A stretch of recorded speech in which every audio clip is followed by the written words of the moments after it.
কেউ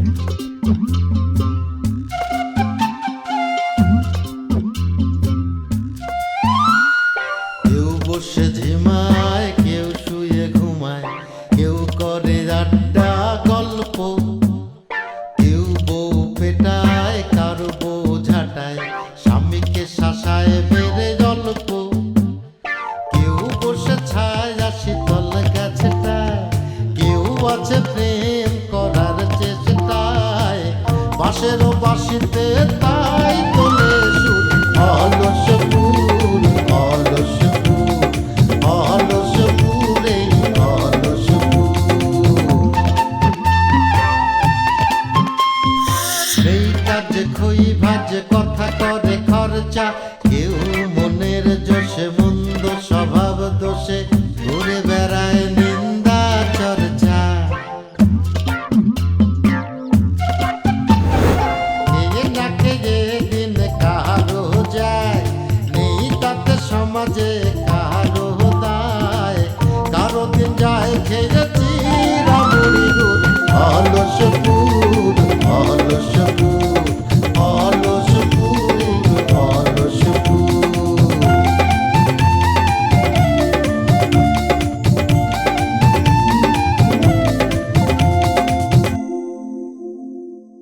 বললাম না বুঝে দেখেন কি? কেন বুঝে দেখতে পারতেছেন না? এই না, আমি বুঝতে পারতেছি না। কিন্তু হাজারে হাজারে বিনা অপরাধে নিরীহ মানুষ মরে যায়, আমরা বলে সব বইতাছি, কোন দিকে সভ্য? আমরা তো আসলে অসভ্য। আমি একবারে কাঠ গড়ায় খাড়া কমো, ও যে নির্যাতন করছে, নারী নির্যাতন করছে, এছাড়া আপনার আর কোনো উপায় ছিল না। না না ঠিকই আছে, ঠিক কইছো সাজু ভাই, আমরাও পাবো। তুমি যে দাবি করতেছো যে এটা তোমার শ্বশুর বাড়ি, সেই কারণে সেই উদ্দেশ্যে আমরা কথাটা বলেছি। আপনাদের তোমার মানে নেওয়ার কি আছে? হ্যাঁ, আমাদের কিসের টাকা বলেছে? তাই তো। কি বলো তুমি? আরে আমি এখনো তোমার চেয়ে অনেক স্ট্রং আছি, তুমি জানো? এই এই আলেকাই, তুই তো মোটা সোটা মানুষ, তুই কিছু বলছিস না কেন? কি রে?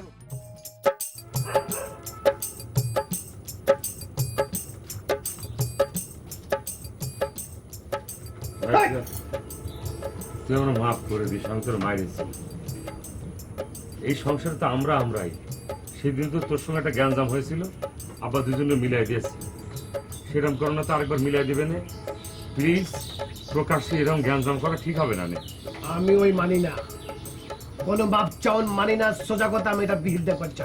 এই না মানে তুই ভাগ, যা ভাগ করছি। তোর লেজের মধ্যে কুকুরের লেজ আমি বহুতবার ঘি মাখাইছি, আর মাখাতে পারবো না। যা ভাগ করছি, এক্ষুনি ভাগ। সুমকি মাথা ঠান্ডা কর, মাথা ঠান্ডা কর। দেখছেন ভাবি, ওই এক কথা শুনছেন? কেমন লাগে কন? এরপরে কোন হেরে রাখবার মন চায়? আমি তো একটা পুরুষ মানুষ নাকি? আমার তো শরীরের মধ্যে রক্ত আছে, আমারও তো গা জ্বলে। আমি কিন্তু এইসব হজম করতে পারবো না, আমি কয়ে দিচ্ছি গেলাম। ভাই দেখো, তোমাকে বাড়ির মধ্যেকার গ্যাঞ্জাম তোমরা মেটাও। বারবার তোমাকে বানোর জন্য আমরা এসে শেষে আমরা বিপদে পড়ি। ভাই তুমি এখন বেশি ভাল পেরো না, তোমার অবস্থান কিন্তু ছোট হয়ে গেছে। মানে একদম আমার মনে হচ্ছে তুমি দুর্বল হয়ে গেছো। আমার কথা হচ্ছে কি, তোমরা ভাই তোমাকে পরিবারের ব্যাপার, তোমরা যা করতেছো করো। আমরা আম দুধ একসাথে হবে না, আটি যাবে না বাগানে, আমরা আটি আমরা বাগানে যাবো না, তাতেই এখনই চলে যাই, সেটাই ভালো। ঠিকই করছেন, নিজের মেলা ছোট মনে হচ্ছে। ভাবতে পারছি না, আমি ভাবি কিছুই ভাবতে পারছি না। জাস্ট চোখের পলকে আমার কি হয়ে গেল, মাথাটা আমার হাওলে গেল। কি হলো আমার ভাবি, এমন লাগছে কেন? সিরু ভাই, তুমি যতই রোমান্টিক সিন করো না কেন, তোমার কলম নায়কের মতো লাগে না, তোমার তেলিসা মনে হয়। এ ভাবি,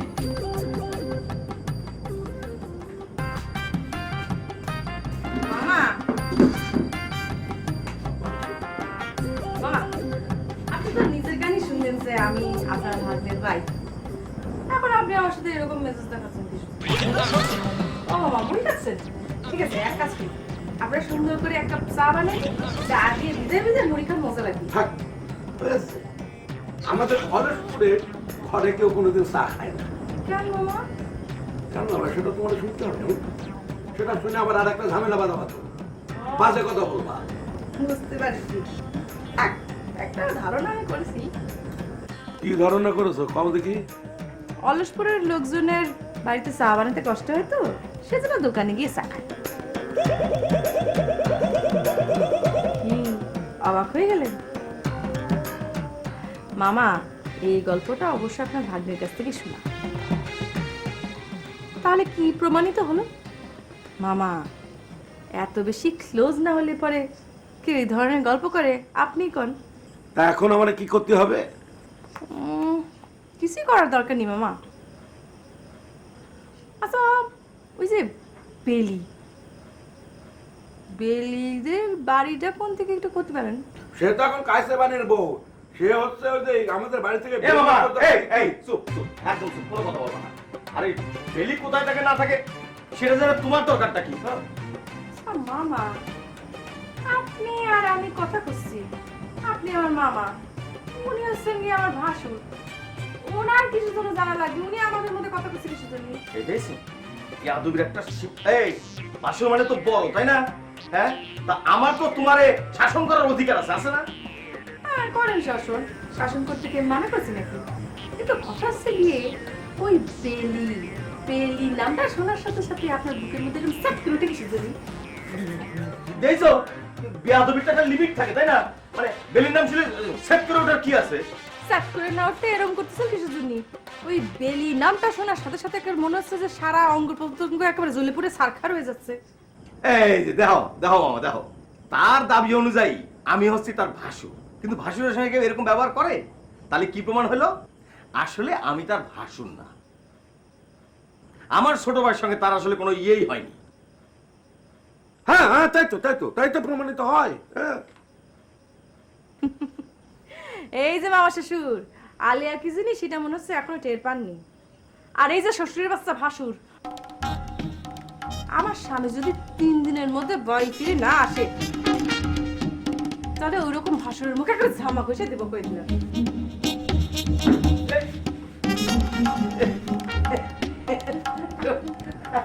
আরে খাও খাও খাও, মানে ছেড়ে দিয়ে গেল এইসব আমরা গুনায়ও ধরি না, মানে থোড়াই কেয়ার করি। বাজে কথা কয়ে গেল তো। হ্যাঁ তো বললি বলছে তো কি? ঝামা ঘষে দেবে? আরে ঝামা তো গ্রামে ঝামা কোথায় পাবে? পাতার জাতি হবে। তাহলে মামা এই বাবু, এই তুই বেটা গ্রামের কোনো খবরই রাখো না। ওই ছাগল তো কেন মলসপুরে গেছি? মলসপুরে যে এত ঘটনা ঘটে যেতেছে, তোর চোখে কি কিছুই পড়ে না? তোর কানে কি কিছু ঢুকে না? চাচা, নতুন করে আবার কি ঘটনা ঘটলো? আরে বেটা, কি ঘটনা ঘটছে সবই ঠিক আছে তো, সবই তো কমু লিডারের কাছে থাকো, সবই ঠিক আছে, কিন্তু অলসপুরের ঘটনাগুলো তো চোখ দিয়ে দেখতে দেবো নাকি দেখতে দেবো না? কি ঘটনা করছে? আপনারা কেউ মারছে নতুন করে? আমার কই মারছে? আরে দূর বেটা, আমার মারবো কে? তাহলে ওই যে সন্ত্রাসী সনেট, ও তো অনেক বড় সন্ত্রাসী, তুই তো জানোসই। এত বড় সন্ত্রাসী হওয়ার পরও এই আমাদের যে অলসপুর গ্রামবাসীর কাছে সে তো ধরা খেয়ে গেছে। চাচা, ঘটনাটা কি করছে একটু খুলে কোন তো? ওই যে সন্ত্রাসী সনেট, ওই সনেটের কাছে তো সবসময় চাকু থাকে, পিস্তল থাকে, বুঝছ না? ও তো মনে কর যে বেলিরে চাকু দিয়ে ওর হাত কেটে দিচ্ছে। চাচা কোন কি? ওদের সাথে তো ভালো সম্পর্ক, তাহলে আঙ্গুল কাটলো কে? আরে বেটা, ভালো সম্পর্ক আবার কি? সনেট চাইছিল যে বেলিরে নিয়ে বাইকে যাবো, বুঝতে পারছো? আর বেলি তো যেতে চাইনি, তারপর দিছে এক কোপ, আঙুল গেছে কাইটা। আর এই কারণে তো মনে কর যে অলসপুরবাসীর কাছে মনে কর যে সনেট তো ধরা খেয়ে গেছে, আর সনেট তো দাবড়ায় নিয়ে ওই আসারের বাড়ি থেকে তুলছে। ও চাচা, আমি তো শুনছি ঘটনা নাকি অন্যরকম। কিরকম? শুনলাম যখন নাকি ডলি আর সনেট অলসপুরের সবার উপরে অ্যাকশনে গেছে, তখন নাকি আপনি আর আমার লিডার পলায়া দৌড়ে ভাগছেন। এই বেটা, দূর দমনে তো কি করবো, আমার একটা সম্মান আছে না রে, এই বিপদের মধ্যে খারাপ মাইক খাবো, বুঝো খুশি? আর ঠিক আছে চাচা, আরেকটা কথা কি জানেন? ওই যে একেবারে আলে আছে না, আলেয়া, সে নাকি টার্গেটের স্বামী দাবি করে। দেখেন, টার্গেটও কিন্তু আল্লাহরা নিতে চায় না, সনেটও নিতে চায় না। আমি নিজে ইচ্ছা কইরা বলছিলাম তোমার দায়িত্বটা আমি নিব। কি একটা কথা বললো, আমার এই মুখটা পুইরা সাদা কইরা পরে যাইতে কইছে, এটা কোনো কথা হইলো চাচা কোন? ও তো কথা ঠিকই কইছে, তোর এই কালা চামড়া সাদা না করলে তোরে কেমনে পছন্দ করবো? হ্যাঁ, আরে বেটা, তুইও লাগছো একদিক থেকে আর আলেকও লাগছে আরেক দিক থেকে, তো বেটি কি ভালো থাকতে পারে? ভালো থাকতে পারে? ওই চাচা, সাদা করলে কি আল্লাহরা পাওয়া যাবো? হ্যাঁ, একটা জামাইয়ের জোগাড় কর, জামাইয়ের নিয়া সারাদিন খালি এমনি এমনি করে ঘর দেখবি সামনে চাঁদা হয়ে গেছে।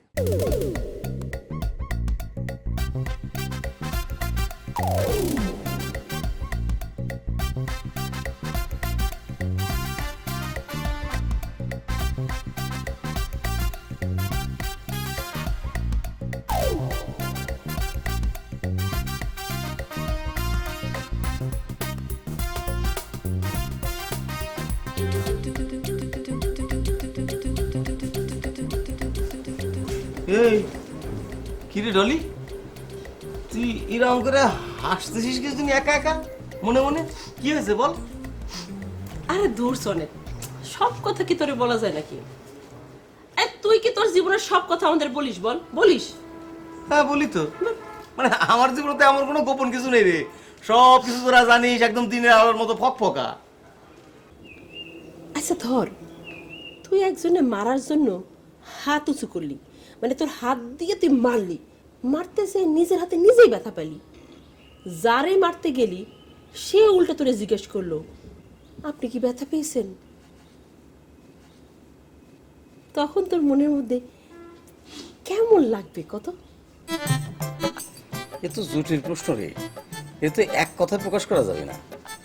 মনে কর এটা হচ্ছে অনুভবের ব্যাপার, এটা একটা ভাবের ব্যাপার, মানে যার সঙ্গে ঘটেছে সে শুধুমাত্র বলতে পারবে।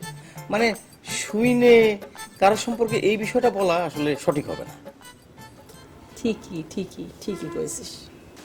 আচ্ছা বুন্ডি, তোর সাথেও কি এরকম কিছু ঘটেছে নাকি? হাতের সামনে কি তুই ভজারে পাইছিস? কি ভজা? ইস সরে, তোর তোর রুচিবোধ খুবই খারাপ। ভজা হচ্ছে কি আমার থেকে 2 গুণ না 3, 4, 5 গুণ বড়, আর ভজার সাথে সি। কিন্তু চেহারা দেখে মনে হচ্ছে এটা কি লাভ কেস নাকি? দূর, কি যে বলিস না তুই।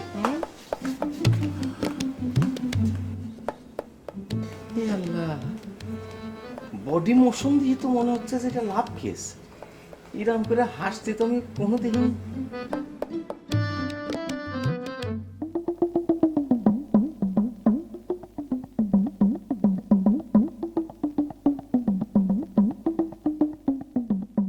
আমার মধ্যে কি হলো? কেমন উথাল পাতাল করতেছে কেন মনটা? কেন এমন করতেছে?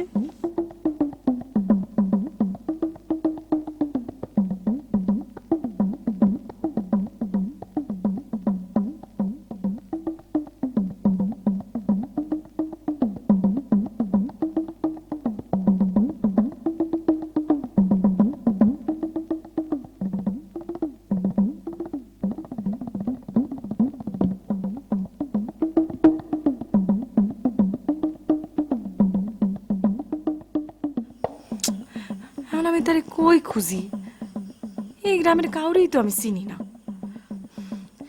আমার মতো একটা সুন্দরী মেয়ে আর তোমার মতো একটা কাপুরুষ, এই কি হয় কোনো দিন? তারপরও তো আমি আইছিলাম একজনের টাইট করতে, সেই মানুষটারে, যেই মানুষটা আমার জীবনটারে একেবারে বরবাদ করে দিছে। না, তারই আমি শাস্তি না দিয়ে বাড়ি ফিরতেছি না।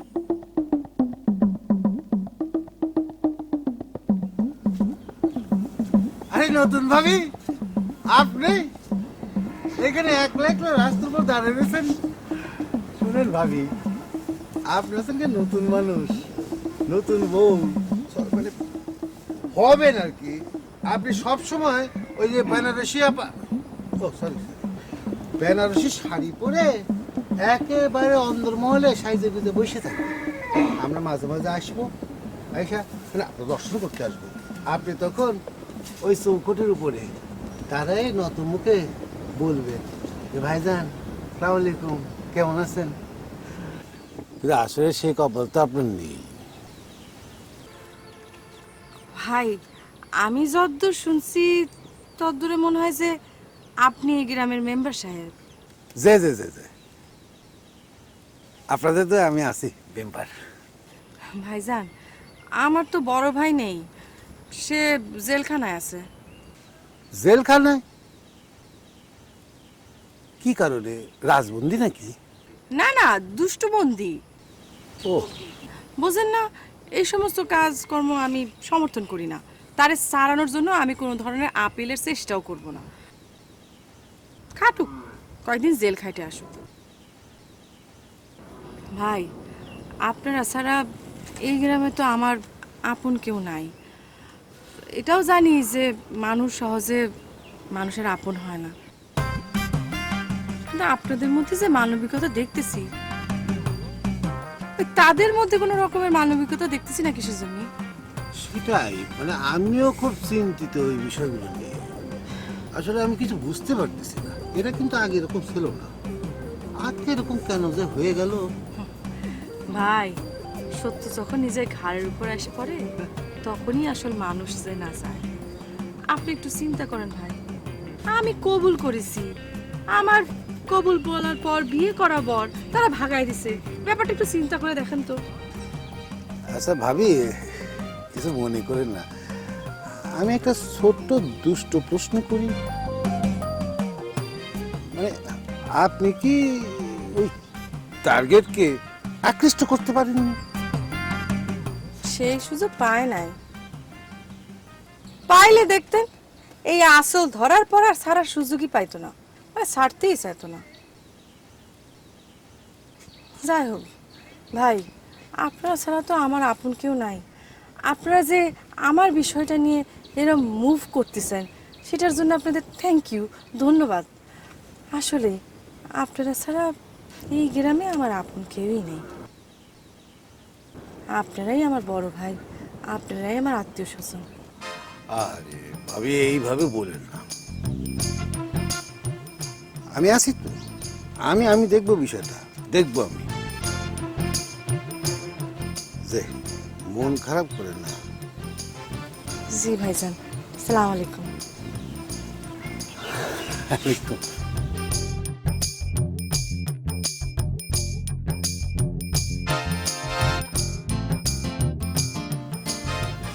আর কোন দিকে যে খুঁজি। কে বলে পাগল সে যেন কোথায় রয়েছে সে কোন দূরে, মন কেন এত কথা বলে রে পাগল মন, মন রে মন কেন এত কথা বলে। আসি আব্বা, তুমি আছো? আমার জীবনে কি হলো আব্বা? আমার জীবনে কি খেলা খেলতেছি আমি? কি ঘটনা ঘটে গেল আব্বা? কি রে আব্বা, আবার কি মারামারি করেছিস নাকি কারোর সাথে? তোমার থেকে সবসময় শিশুকে এরকমই মনে হয়, কি দাঙ্গালা ফাঙ্গা মনে হয়, তাই না? না না না, সব সময় মনে হয় না, ওই মাঝে মধ্যে। আর তাছাড়া আমার সাবাল তো এইসব ঝামেলা পাকানোর জন্য ওস্তাদ। কি করছেন আব্বা? আমি কিসের ঝামেলা তৈরি করি আব্বা? এ আব্বা, আব্বা, আব্বা। কি রে, তুই ছোট মানুষের মতো আব্বা আব্বা করতেছিস কিছুদিন, কি হয়েছে? আব্বা, আপনি কি কখনো ফুল দেখেছেন? গাছের পাতা দেখেছেন? পাখি দেখেছেন? সবুজ পাখি? এ শোন, আমরা তো গ্রামের মানুষ, এই গ্রামের চারিপাশে হচ্ছে ফুল পাখি দিয়ে ভরা। একবার আমি ওই টাউনে গিয়েছিলাম, টাউনে যে দেখি খালি গাড়ি আর মানুষ, গাড়ি আর মানুষ, গিজ গিজ করতেছে, কোথাও একটা গাছও নাই। আরে গাছ ছাড়া মানুষ বাঁচে কোয়া? আব্বা, সব তত্ত্ব কথা বাদ দাও তো। আমি আমার চোখের সামনে দেখতেছি ইয়া বড় একটা সূর্যমুখী ফুল ফুটে রয়েছে। ইয়াল্লাহ, কোষ কি সাজু তোর চোখে ঘুষি মারিছে নাকি?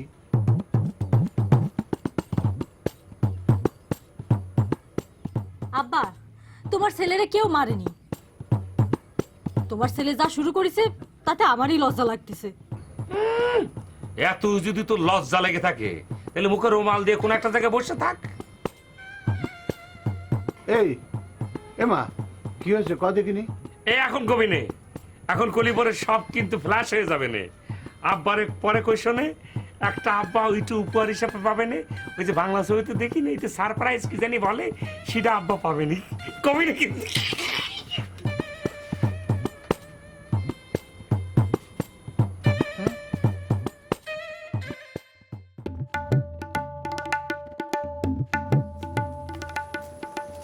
এই আফসার ভাই, কি ব্যাপার, তোমার কোনো খোঁজ খবর নাই? হ্যাঁ, অপকর্ম করার পর থেকে তোমাকে দেখতেই পাচ্ছি না, ভয়তে বাসার থেকেই বার হলো না। বাসার থেকেই বেরোই না না। এই পাজি কোথাকার ভজা, হ্যাঁ এখন আমি বাড়ি থেকে বের হই না তো কোথায় দাঁড়িয়ে কথা বলছি তোর সাথে? হ্যাঁ শোন ভজা, আমাকে মারার জন্য তুই যতই পাবলিক জোগাড় করিস আর পারবি না। হ্যাঁ শোন ভজা, এই সামনে যে ইলেকশন হবে না, সেখানে তোকে ফাঁকা মাঠে গোল দিতে দেব না। ওই ইলেকশনে আমি তোর বিপরীতে মেম্বারিতে দাঁড়াবো।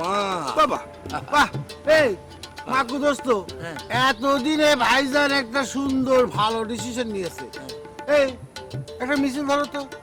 আমার ভাই, তোমার ভাই, আফসার ভাই, আফসার ভাই, আপনার ভাইয়ের চরিত্র। ও বেটা একটা দুষ্ট। এই!